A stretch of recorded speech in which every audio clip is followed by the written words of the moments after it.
Good morning. Nandito po tayo, nandito rin po tayo ngayon sa loob mismo ng Malacanang, no, kung saan ay ginanap itong simbang gabi, no, itong unang araw. So ito po, may tatanong po tayo kay Ma'am. So Ma'am, ano po yung masasabi nyo tungkol nga po dito sa simbang gabi na nandito tayo sa palasyo? Masayang masaya po kasi ilang beses na rin na ini-invite ako pero hindi ako nakakarating kasi wala akong kasama. Pero ngayon 20 kami, isang band. Okay. Ngayon, napakasaya po kasi dito po nakikita na talagang ang ating mahal na Pangulo ay makadiyos, makatao, makabayan, makapamilya, makakalikasan. Nasa kanya lahat ng katangian ng isang leader ng ating bansa. Okay. Ito po ba ma'am yung katulad ng ginagawa, ito nga yung simbang gabi, ito po ba ay nangyari o ginawa po sa mga nakaraan administrasyon? Wala po akong nalalaman na may ganito nung araw. Ngayon lang, kasi actually, yung mga nagdaang mga administration, hindi ko pinapansin. Okay. Ignore ko sila. Ignore mo. So, dito po tayo, ma'am. Tanong lang muna natin yung kasi baka sabihin nila binili mo. Ito. Ano? Ano po yan, ma'am? Bibingka, kasi syempre, nagsimbang gabi kami. May libreng bibingka, chocolate. Okay. Ito, para mainitan yung... Yes. So, ma'am, ano naman po, ma'am, yung masasabi nyo, ma'am, sa mga sinasabi nila na walang-wala daw ginagawa ang Pangulo? Oh my God!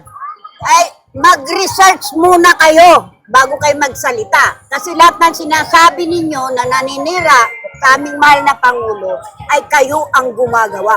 Binabaliktad nyo lang. Kung sino man kayo, hindi ko nababanggitin, pero alam nyo na kung sino kayo na naninira. Hindi totoo lahat yan. Dahil matagal ko nang kilala ang mga Marcos. Mababait silang tao. Okay. Ma'am, ano naman po masasabi nyo sa sinasabi nila, adik nga po ang ating Pangulo? Ay, naku po! Yan ang napakalaking kasinungalingan. Kasi, paano mag-a-addict? Ang ugali niya napakakalma. Ang alam kong addict, kasi doon sa lugar namin maraming pinatay. Yung mga addict doon, mga rebelde, mga mainitin ng ulo. At ang mukha pa lang, mukhang addict na talaga. Pero ang ating mahal na Pangulo, Diyos ko, napakagwapo. At saka isa pa, kalmado. Kasi makadiyos siya, makabayan. Yan ang mga katangian niya. Hindi siya yung kagaya ng iba dyan. Yun ang mukhang addict. Mga naninira. Ano naman, ma'am, ano naman po yung masasabi nyo sa kamakailan na lumabas na kung saan mismo ang kapatid niya na si Senator Amy ay ang nagsabi? Okay. Alam ko naman kung sino yan, si Amy Marcos na yan. Kilala ko yan. Kaya alam ko na nagsisinungaling siya at mayroon lang nag-i-influensya sa kanya. Mayroong umahawak sa liig niya para sabihin niya yung hindi totoo. Kasi alam niya na mali yung sinasabi niya, alam niya nagsisinungaling siya. Pero mayroong nag-i-influensya sa kanya. Yes. Ikaw, may tanong ka? Wala ka tanong? Okay. Tingin, todo ko na. Ma'am, kasi lagi ito na-issue pa rin yung kung natatandaan nyo, itong makailan, itong Bukana Bridge, ay may alam po ba kayo sa buong katotohanan nito? Kasi sinasabi nila, talagang sa Duterte na proyekto yan. Hindi po totoo yun. Kasi na-ano ko na rin po yan noon, na-research ko rin. Ang katotohanan niyan, drawing kay Pinoy, kay Aquino drawing. And then, nung umalis na siya, nakatapos na yung administrasyon niya, ang pumalit si Duterte.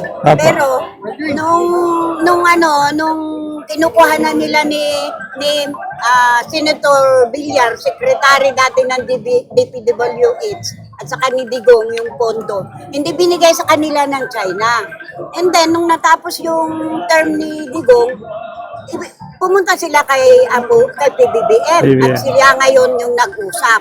Nagustuhan nila yung administrasyon ni PBBM. Mas nagtiwala sila. Kaya sa kanya ipinagawa. Ngayon, dahil ginawa na, natapos na, hindi naman inaangkin ni PBBM yan eh. At ang makikinabang taga Davao. Bakit? Taga Davao ba si PBBM? Sila yung makikinabang, hindi yung ibinibintang nila. Huwag natin gawing komplikasyon. Kahit sino pang presidente, basta ikaw ang nakaupo, ikaw yung magkakating the ribbon. Yes. Diba? Hindi natin, saka hindi niya inaangkin yan. Wala tayong ano yan, walang question. Yun po. Okay, may tanong ka? Pre? Ha? Tanong ka? Wala na? Ay, Mami, ito po ang tanong ko. Opo. Anong masasabi niyo po sa mga estudyante ngayon? Kasi sigaw nila, Marcos resign, pero sila ay pinaaral ng gobyerno. Ayun, yan ang kabaliktaran. Alam nyo, sa totoo lang, kung walang nag-iimpluwensya sa mga kabataan na yan, hindi nila gagawin yan. Kasi dapat tumanaw sila ng utang na loob. Napakaraming pinag-aral ng Marcos administration yung ama. And then naging mga abogado na ngayon, ano na sila. Ano ba to? Yung maunlad na, mga professional na. And then nasundan pa ngayon, pinag-aaral ng gobyerno. Bakit sila gumagawa ng ganyan? May nag-iimpluwensya sa kanila. Yun ang masasabi ko. Kasi kung sila lang, hindi nila gagawin yan. Marami rin akong kamag-anak nag-aaral sa UP, sa PUP. At sabi ko sa kanila, wag silang sumama dyan sa mga nag-iimpluwensya sa kanila. Sa totoo lang, mayroon yan. Nagtuturo sa kanila. Yes. Ma'am, naabutan niyo pala talaga yung pamumuno ng kanyang ama. Ano po yung may share niyo sa amin na magandang naaalala niyo doon?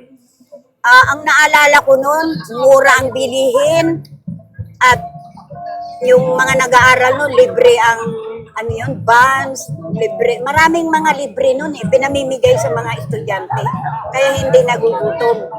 Tapos yung magsasaka, yung mga agrarian binigay niya rin yun, agrarian reform.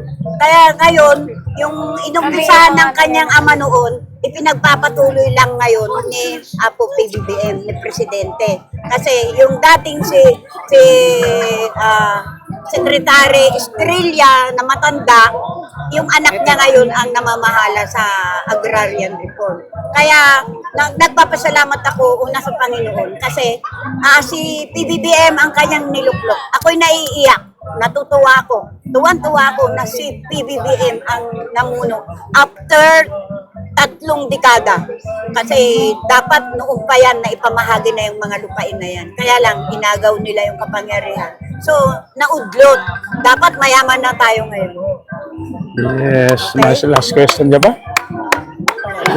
Ma'am, yung masasabi?